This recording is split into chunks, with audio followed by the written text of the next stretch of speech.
Hello class.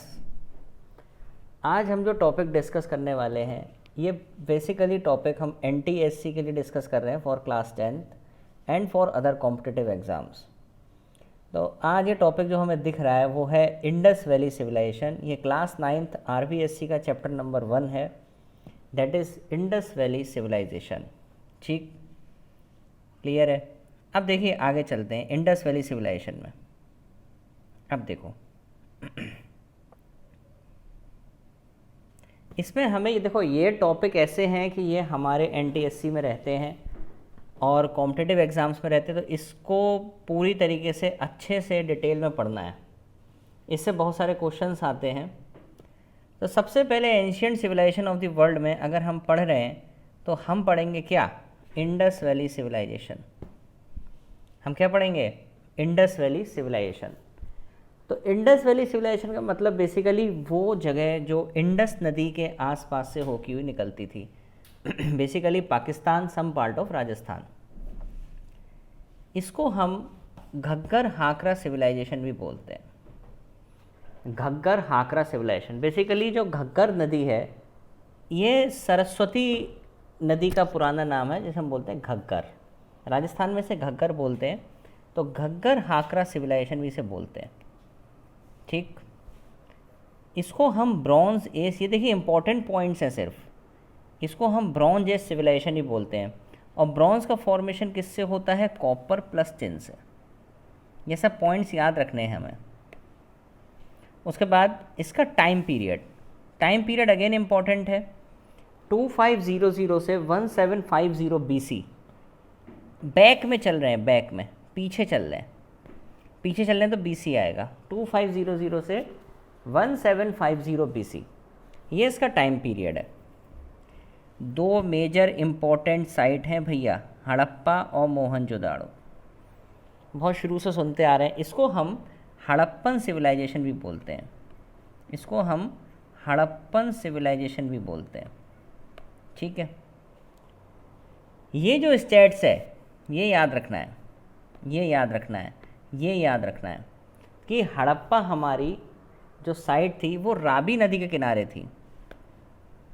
कब decipher हुई, कब एक्सकेवेट हुई? 1921 में। किसने करी थी? दयाराम साहनी ने। ये पॉइंट्स याद रखने हैं। मोहनजोदाड़ो कहाँ, किस नदी के किनारे थी? इंडस नदी के किनारे। ये कब डेसिफर हुई थी? 1922। किसने करी थी? आर.डी. बनर्जी ने। ये सारे पॉइंट्स याद रखने होंगे। ठीक, क्लियर है, यहाँ तक याद रहेगा।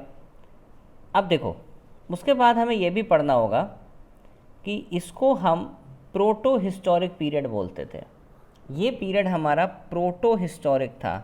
प्रोटो हिस्टोरिक मतलब क्या होता है? वो पीरियड जिसका कोई रिटन एविडेंस ना हो, that is proto historic period. ये याद रखना है, ठीक है, that is proto historic period.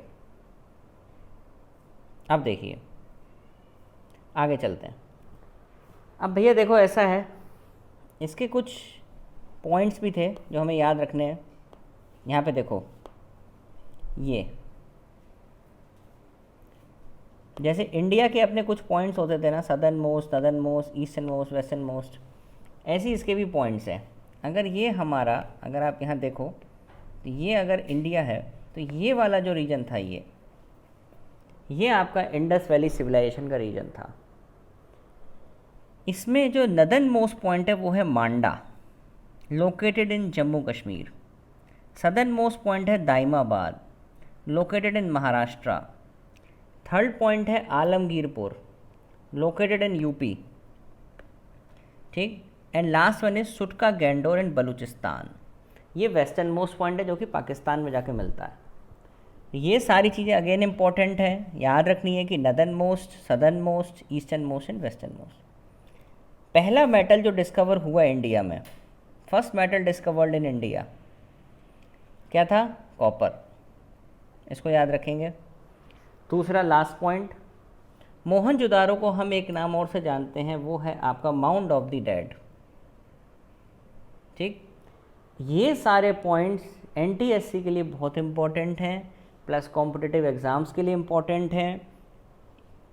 Indus valley civilisation में अब हम आगे की तरफ बढ़ते हैं। देखिए अब भैया ये तो बहुत ही इम्पोर्टेंट है। ये है इंडस वैली की साइट्स। साइट्स मतलब क्या? कुछ सिटीज़, शहर, उस नदी के किनारे आसपास बसे हुए शहर, वो आप किस में आ जाएंगे? इंडस वैली की साइट्स में आ जाएंगे। जैसे कि सबसे पहला और इम्पोर्टेंट, हमारी जो सिटी थी उसका नाम था लोथल। वो हमारी एक इम्पॉर्टेंट सिटी थी। कौन सी थी? लोथल, ये याद रखनी है। लोथल एक इम्पॉर्टेंट पोर्ट टाउन था। ठीक, वो कहाँ पे लोकेटेड था? गुजरात में। कहाँ लोकेटेड था? गुजरात में। तो लोथल को हम क्या बोलते हैं? पोर्ट टाउन था ये याद रखना है कि लोथल कहाँ लोकेटेड था? गुजरात में। सुरकोटता, ये भी कहाँ था? गुजरात में। मैंने इसीलिए लाइन से लिखे हैं कि जिससे आसानी से याद हो सके। Lothal, Surkotada, then Dholavira, it is again in Gujarat. यहाँ क्या याद रखना है हमें? यहाँ ये याद रखना है कि लोथल गुजरात में पोर्ट टाउन था, सुरकोटदा गुजरात में था, धोलावीरा गुजरात में था। अब धोलावीरा में ऐसी क्या खासियत थी? वहाँ हमें वाटर ड्रेनेज सिस्टम मिला था। वहाँ में क्या मिला था? वहाँ हमें वाटर ड्रेनेज सिस्टम मिला था। ये ध्यान रखना, ठीक है? ध्यान रहेगा। अब देखो, अब भैया राजस्थान के हिसाब से again this site is very important. ये याद रखनी है हमें। जिस साइट जो साइट अब कमिंग आ रही है उससे बहुत सारे क्वेश्चन राजस्थान एनटीएससी में आते हैं, वो याद रखना है। सबसे इम्पोर्टेंट ये पूरा कालीबंगन। कालीबंगन जो साइट है ना हमारी, जो कालीबंगन साइट है वो हमारी कहाँ लोकेटेड है? राजस्थान में। कहाँ पे? हनुमानगढ़ में। कौन सी नदी किनारे? घग्गर रिवर के किनारे। कालीबंगन में हमें जो एविडेंस मिले थे, मोस्ट इम्पॉर्टेंट अर्थक्वेक का और प्लो फील्ड का एविडेंस मिला था, मतलब खुदी हुई ज़मीन। ये हमें याद रखना है। हमें क्या याद रखना है? कालीबंगन को हमें सबसे पहले याद रखना है। कालीबंगन जो साइट थी कहाँ की थी? राजस्थान की। राजस्थान में कहाँ की थी? हनुमानगढ़ की। कौन सी नदी किनारे थी? घग्गर रिवर के किनारे थी। किस तरह के एविडेंस मिले थे? अर्थक्वेक के और प्लो फील्ड का एविडेंस मिला था, मतलब खुदाई करी हुई ज़मीन हमें वहाँ ऐसी मिली थी। तो ये बेसिकली साइट्स हैं। इसमें सबसे इम्पोर्टेंट लोथल है, देन कालीबंगन है। ये हमें याद रखनी है। अब भैया मेन साइट आ रही है, ठीक है? मेन साइट सबसे इम्पोर्टेंट हड़प्पा, जिसकी बात हम हमेशा करते हैं और अब तक करते हुए आ रहे हैं, दैट इज़ हड़प्पा। देखो हड़प्पा जो साइट थी वो हमारी पाकिस्तान में थी। पाकिस्तान में जो साइट थी, यहाँ हमें ये कोई एक तो ये पॉइंट याद रखना है कि 6 ग्रेनरीज इन ए रो मिली थी और वहाँ पे हमें कॉफिन बरियल्स मिले थे। एक रो में हमें 6 गोदाम मिले थे और कॉफिन बरियल्स मतलब कि वहाँ कॉफिन के एविडेंस मिले थे कि लोगों को ऐसे दफनाया जाता था। ये हड़प्पा की कहानी थी। इसको याद रखना बहुत ज़रूरी कि साइट कहाँ लोकेटेड थी? पाकिस्तान में लोकेटेड थी। ये याद रखना है। और किस रिवर के किनारे थी? इससे पहली वाली स्लाइड में गिवन है, अगर नहीं याद है तो बैक करके देखना। देखो भैया ये फिर बहुत इंपॉर्टेंट है। सारे इंपॉर्टेंट पॉइंट्स लिखे हैं मैंने आप लोगों के लिए, जिससे कि क्लास 9th आरबीएससी और सीबीएसई में अगर इस टाइप का कोई क्वेश्चन आता है तो दिक्कत ना हो कोई, आईवीसी से रिलेटेड या इंडस वैली सिविलाइजेशन से रिलेटेड। तो भैया ये स्क्रिप्ट को हम बोलते हैं बोस्ट्रोफेडन स्क्रिप्ट। देखो यहाँ 2 स्क्रिप्ट लिखी। ये जो स्क्रिप्ट है ना, ये कंप्लीट इंडस वैली सिविलाइजेशन की है। ये खाली कालीबंगन की, इससे कोई मतलब नहीं। मेन ये याद रखनी है, मेन ये वाली स्क्रिप्ट याद रखनी सभी को। कालीबंगन की अगर पूछेंगे तो बात अलग है, कालीबंगन नहीं पूछ रहा है तो हमें सिर्फ ये याद रखनी है। 99.9% यही पूछते हैं वो, बोस्ट्रोफेडन स्क्रिप्ट। इसमें हम कैसे लिखते थे? उल्टा लिखते थे, ऐसे ऐसे ऐसे ऐसे ऐसे, ठीक? इस तरीके से हम बोस्ट्रोफेडन स्क्रिप्ट में लिखते थे। कहाँ? इंडस वैली सिविलाइजेशन में। ये कंप्लीट इंडस वैली सिविलाइजेशन की स्क्रिप्ट है। अगेन इंपॉर्टेंट बता देता हूँ, लोथल, कालीबंगन, हड़प्पा, और ये स्क्रिप्ट, ये 4 चीज़ें इंपॉर्टेंट हैं। ये स्क्रिप्ट जब लिखनी है जब कालीबंगन डेफिनेटली आए, नहीं आ रहा है तो गो विद दी बोस्ट्रोफेडन स्क्रिप्ट। चलिए आगे बढ़ते हैं अब। हाँ भाई, अब देखो यहाँ पे ये पूछा जा रहा है कि आईवीसी की सबसे बड़ी साइट कौन सी थी। पेन चेंज कर लेते हैं 1 minute. Largest site of IVC, Indus valley civilization की सबसे बड़ी साइट कौन सी थी? वो थी Mohenjodaro. Largest site of IVC कौन सी थी? मोहनजोदारो। और largest site of IVC in India, ये याद रखना भैया, राखीगढ़ी इन हरियाणा। ये इंडस वैली की साइट अभी हाल ही में डिस्कवर हुई है और राखीगढ़ी हरियाणा कुछ दिनों में बुक्स में भी आ जाएगा, शायद आ भी गया मेरे ख्याल से। तो ये लार्जेस्ट साइट अगर कोई पूछे आपसे इंडस वैली सिविलाइजेशन की, तो वो हमारी क्या है? मोहनजोदारो। ठीक, अगर वो पूछता है इंडिया में क्या है, तो राखीगढ़ी। 99.9% वो यही पूछेंगे इंडस वैली सिविलाइजेशन की। तो हमें क्या रखनी है? मोहनजोदारो। अब देखो उसके बाद हम आगे बढ़ते हैं और देखते हैं मोहनजोदारो की तरफ। मोहनजोदारो जो हमारी साइट है वो पाकिस्तान में, जैसे हड़प्पा पाकिस्तान में, वैसे ही मोहनजोदारो पाकिस्तान में। वहाँ पे हमें जो एविडेंस मिला था, great bath, great granary, dancing girl and Pashupati Mahadev, ये 4 चीज़ें मेरी। ग्रेट बाथ बेसिकली एक ऐसा रिलीजियस जगह थी जहाँ पे लोग नहाते थे, दैट इज़ ग्रेट बाथ। और उसकी डायमेंशंस ये हैं, उसकी ज़रूरत नहीं है, हमें सिर्फ मोहनजोदारो में याद रखना है कि ग्रेट बाथ कहाँ मिला था, Mohenjodaro, that's it. Then move to Chanhudaro, it is again in Sindh Pakistan. यहाँ लिपस्टिक का एविडेंस मिला था, बेंगल फैक्ट्री मिली थी, और ये ऐसी जगह थी जहाँ सिटैडल नहीं था। ये सिटैडल आगे डिस्कस करेंगे, सिटैडल को हम आगे डिस्कस करेंगे। ये तो रब हो गया, 1 मिनट।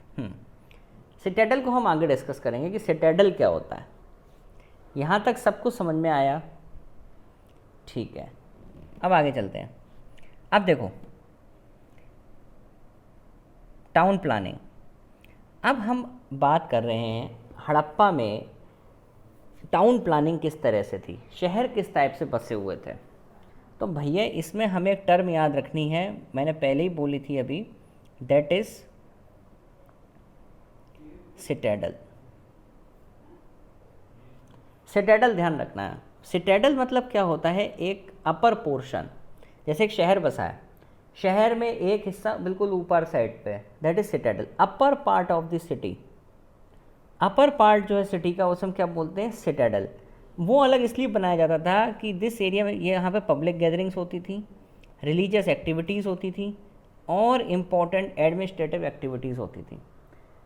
तो चनहुदाड़ो एक लौती ऐसी जगह थी जहाँ पे सिटैडल नहीं था। चनहुदाड़ो ऐसी जगह थी जहाँ पे कोई भी सिटैडल नहीं था। देखो यहाँ पे लिखी है, ये ऐसी जगह थी जहाँ सिटैडल ही नहीं था। तो हमें याद रखना है कौन सी ऐसी जगह थी जहाँ सिटैडल नहीं था, दैट इज़ चनहुदाड़ो। क्लियर है? अब आगे की तरफ चलते हैं और देखते हैं।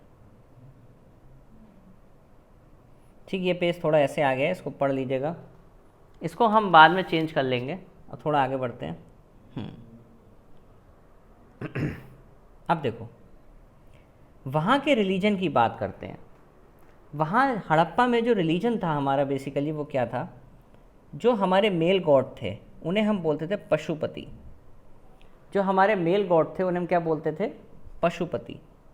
फीमेल गॉड को बोलते थे मदर गॉडेस। भैया याद रखना है कि हमारे फीमेल गॉड को क्या बोलते थे? Mother goddess. और मेल गॉड को क्या बोलते थे? पशुपति। ये इसका स्ट्रक्चर है। कभी कभी क्वेश्चन आ जाता है कि जो पशुपति महादेव की मूर्ति थी उसमें लेफ्ट में कौन है और राइट में कौन है। ये हमें याद रखना है कि उसमें लेफ्ट में कौन है और राइट में कौन है। तो लेफ्ट में है राइनो और बुफेलो, राइट में है एलिफेंट और टाइगर। इतना हमें याद रखना है, दैट इज कि रिलीजन को लेके ये चीज़ें उसमें थी। ठीक, उसके बाद वहाँ जो ट्रेड होता था वो बार्टर सिस्टम के हिसाब से होता था इन दी मल्टीपल ऑफ 16। 16 के मल्टीपल में ये हमारा ट्रेड होता था। जैसे कि अगर हम बात करें कि 16 आना, 4 आना, इस टाइप से होता था। तो रिलीजन में भैया ये याद रखना है कि लेफ्ट में कौन था और राइट में कौन था, वन हैंड राइनो के। ट्रेड में अगर हम बात करेंगे तो वहाँ पे बार्टर सिस्टम था इन दी मल्टीपल ऑफ 16। और वो लोग क्या क्या इंपोर्ट करते थे? कॉपर करते थे राजस्थान से, टिन करते थे ईरान और अफ़गानिस्तान से, प्रीशियस स्टोन करते थे ईरान एंड अफ़गानिस्तान से, गोल्ड करते थे कर्नाटका से। ये सब चीज़ें हमें याद रखनी है कि कौन सी चीज़ वो कहाँ से इंपोर्ट करते थे। ठीक, क्लियर है यहाँ तक? अब यहाँ पे रिलीजन हो गया, ट्रेड हो गया, इंपोर्ट हो गया। एक क्वेश्चन हमेशा आता है कि इनका जो था बेसिकली जो मेन ऑक्यूपेशन क्या था? वो हमारा मेन ऑक्यूपेशन था फार्मिंग। देखो यहाँ पे थोड़ा सा अगर हम देखेंगे, ये थोड़ा पेज वैसा हो गया, फिर भी आप लोग देख लो। अब इसमें क्या है कि राइस भी वहाँ पे मिला था हमें। राइस कहाँ पे मिला था? याद रखेंगे, लोथल में मिला था। ठीक है, और मेन क्रॉप इनकी वीट एंड बार्ले थी। मेन क्रॉप इनकी वीट एंड बार्ले थी। ठीक, तो मैं यहाँ पे लिख देता हूँ इसको, थोड़ा सा पेज डिस्टर्ब हो गया है वाला। तो इनकी मेन क्रॉप क्या थी? Wheat and barley. भैया एक क्वेश्चन और आता है इसमें। एक क्वेश्चन ये आता है कि बेसिकली जो हमें राइस मिले थे, चावल का एविडेंस, वो चावल कहाँ मिले थे हमें? चावल मिले थे आपके लोथल में। चावल जो आपके मिले थे वो कहाँ मिले थे? लोथल में मिले थे। इसको हमें याद रखना है। और टाउन प्लानिंग में सिटाडेल इम्पॉर्टेंट है कि कैसे सिटाडेल में ऊपर की तरफ क्या होता था और नीचे की तरफ सिटी में क्या होता था, ये हमें याद रखना है। कौन सी साइट ऐसी जहाँ सिटाडेल नहीं था, वो भी हमें याद रखना है। क्लियर है? ठीक, अब आगे की तरफ चलते हैं, नेक्स्ट स्लाइड की तरफ। अब भैया ये थोड़ा इंपॉर्टेंट है again, Indus valley sites in Rajasthan. Rajasthan, जो बच्चे राजस्थान से एनटीएससी दे रहे हैं उनके लिए इम्पॉर्टेंट है ये नाम आते हैं अक्सर लिखे हुए और हमें पता नहीं होता है। तो याद रखेंगे आहार, सॉरी हाँ, एक हो गई आहार। आहार जो हमारी साइट है वो कहाँ पे है? उदयपुर में। आहार जो हमारी साइट है, इसे आहाड़ बोलते हैं। वैसे अगर हिंदी में लिखें, मुझे हिंदी आती नहीं, फिर भी कोशिश करते हैं। आहाड़, ये हमारी उदयपुर में है। It was the prime centre of the bronze age culture. ये कौन सी नदी के बीच में? ये हमें याद रखनी है, बिटवीन बानस एंड बेडूज। इसे हम ताम्रवती नगरी भी बोलते हैं। ताम्रवती नगरी किसे बोलते हैं? आहार को। ठीक है, वीडियो को कंटिन्यू देखते रहना, वरना बहुत दिक्कत हो जाएगी जो आरबीएससी दे से या सीबीएसई से जो एनटीएससी दे रहे हैं वो, क्योंकि इसमें मेजर इंफॉर्मेशंस हैं related to CBSE and RBSC and state NTSC. फिर बलाथल। बलाथल क्या है? 42 kilometers from the east of Udaipur there was the populated village called Untala. This place was the enlargement of Ahar. इस बलाथल में क्या था ना, बलाथल में बेसिकली कॉपर के इक्विपमेंट मिलते थे, कॉपर के बनाए हुए बर्तन मिलते थे। तो उसे हम, वो जगह कौन सी कहलाती थी? बलाथल कहलाती थी। ये हमें याद रखना है। क्या कहलाती थी वो जगह? बलाथल कहलाती थी। याद रहेगा। नेक्स्ट है हमारा, और इम्पॉर्टेंट है, चंद्रावती। चंद्रावती जो साइट है वो कहाँ पे है? माउंट आबू। देखो इस टाइप के क्वेश्चन ना मैथ्स दी कॉलम में बहुत आते हैं कि आहार ताम्रवती नगरी कहलाती है, आहार कौन सी रिवर्स के बीच में है, आहार कौन सा कल्चर है, कौन से शहर में, ये चीज़ें इस टाइप से आती हैं। ठीक है, यहाँ पे याद रहेगा ये। अब देखो लोकेशन है आपकी चंद्रावती की माउंट आबू। लोकेशन क्या है इसकी? माउंट आबू। कहाँ पे है ये? सिरोही डिस्ट्रिक्ट में है। कहाँ पे है? सिरोही में। Located on the right bank of Sewni river. ये सब फैक्चुअल इन्फॉर्मेशन है, याद रखनी बहुत ज़रूरी है। ठीक है, और ये किसने डिस्कवर करी थी? Discovered by Colonel James Todd. ये शायद छुप गया है, एक बार मैं फिर से दिखा देता हूँ आप लोगों को। Discovered by Colonel James Todd. ठीक, TODD। ये नाम भैया याद रखना, पूछा जाता है अक्सर एनटीएससी में, ये हमें याद रखना है। Discovered by Colonel James Todd. Clear है यहाँ तक? अब देखो, अब आगे चलते हैं। अब देखो, अब जो हम पढ़ने वाले हैं वो है हमारा मेसोपोटामिया सिविलाइजेशन। मेसोपोटामिया सिविलाइजेशन, अच्छा एक बात और, कभी कभी क्वेश्चन आता है कि भाई, क्वेश्चन पूछे जाते हैं कि इंडस वैली सिविलाइजेशन ख़त्म क्यों हो गई, ऐसा क्या हुआ था एकदम से जो इंडस वैली सिविलाइजेशन ख़त्म हो गई? तो यहाँ ये मानते हैं इस चीज़ पे कि ऐसा हुआ था कि एनवायरनमेंट डिग्रेडेशन हुआ था, एनवायरमेंटल चेंजेस थे, इस वजह से आपकी आईवीसी की साइड जो थी वो ख़त्म हो गई। कई सारे फैक्टर्स हैं, उसको सही से क्लियरिटी भी नहीं है, लेकिन हाँ 99% यही सही है कि एनवायरमेंटल कुछ चेंजेस हुए थे जिस वजह से आपकी पूरी ये साइड जो थी वो ख़त्म हो गई। अब भैया आगे बढ़ते हैं। आज हम 2 सिविलाइजेशन करेंगे, नेक्स्ट क्लास में ये चैप्टर हम फिर आगे कंटिन्यू करेंगे। अभी हम मेसोपोटामिया को पढ़ते हैं। Mesopotamia, the land between the 2 reverse.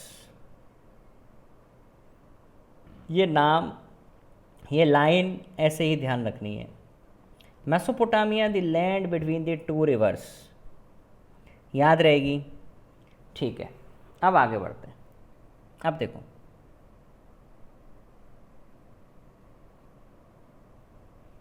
ठीक है, अब देखो ये लिखा है the land between the 2 river, that is tigris and Euphrates और दजला एंड फरात।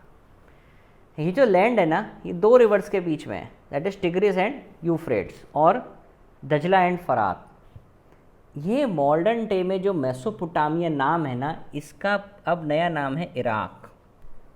इराक का 80-90% एरिया मेसोपोटामिया सिविलाइजेशन कहता था, और इसमें ईरान, सीरिया और टर्की के कुछ पार्ट इंक्लूडेड हैं।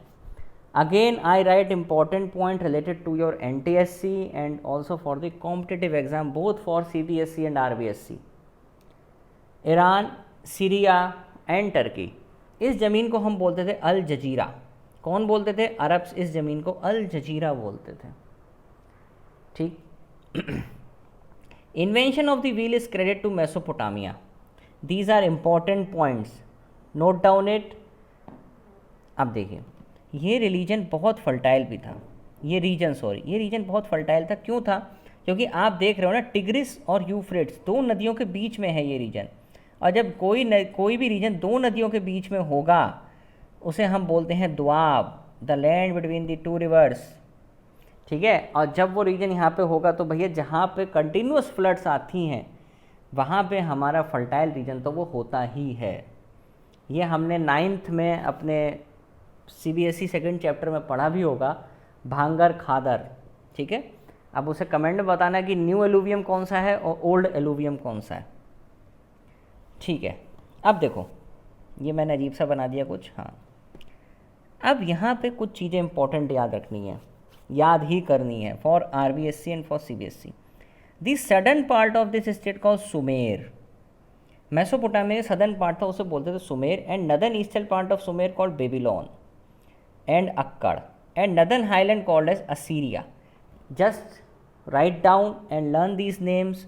The southern part of the state called as Sumer. अभी आगे डिस्कस करेंगे सुमेर क्या है, बेबीलोन क्या है, अक्कड़ क्या है, असीरिया क्या है, लेकिन अभी के लिए the southern part of the state called as Sumer and the northeastern part of Sumer called as Babylon and Akkad, and northern highland called as Assyria.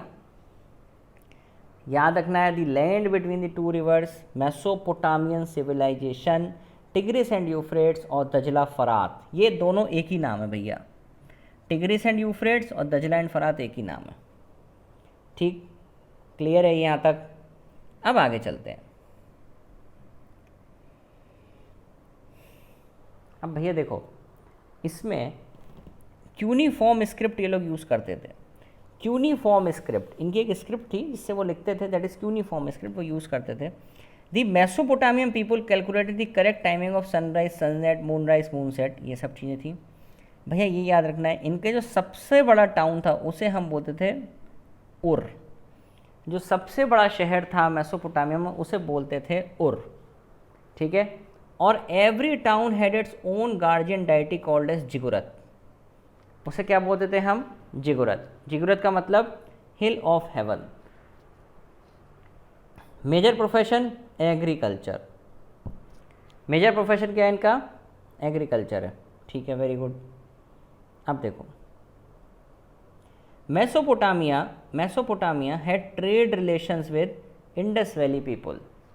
Mesopotamia had trade relation with Indus valley people. ठीक है, अब देखो यहाँ तक समझ में आ गया सब कुछ।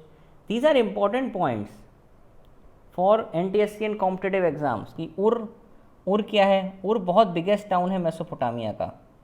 उर क्या है यहाँ पे, उर है बिगेस्ट टाउन ऑफ मेसोपोटामिया, ये याद रखना है हमें।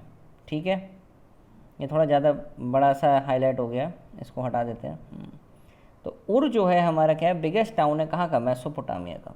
मेजर प्रोफेशन में क्या है, एग्रीकल्चर है। ये ट्रेड रिलेशन की बात यहाँ पे हो चुकी। अब the king of Babylon Hammurabi had made a law book which is the consider most ancient law book. ये याद रखना है कि हम्मुराबी की जो लॉ बुक थी वो सबसे पुरानी लॉ बुक है, और वो कहाँ के राजा थे, बेबीलोन के राजा थे। क्लियर हुआ ये? ठीक, आगे चलते हैं। ठीक, यहाँ मैंने फ़ोटो बनाई है एक अच्छी सी। Sumerians were people who lived in southern Mesopotamia. ये हम पहले भी पढ़ चुके हैं, एस से सुमेर, एस से south. Sumerians were the people who lived in southern Mesopotamia. They were the first ever urban civilization and the first to invent writing. ये पहले लोग थे जिन्होंने लिखना, राइटिंग इन्वेंट करी थी, और सबसे पुरानी और सबसे पहली अर्बन सिविलाइजेशन थी ये।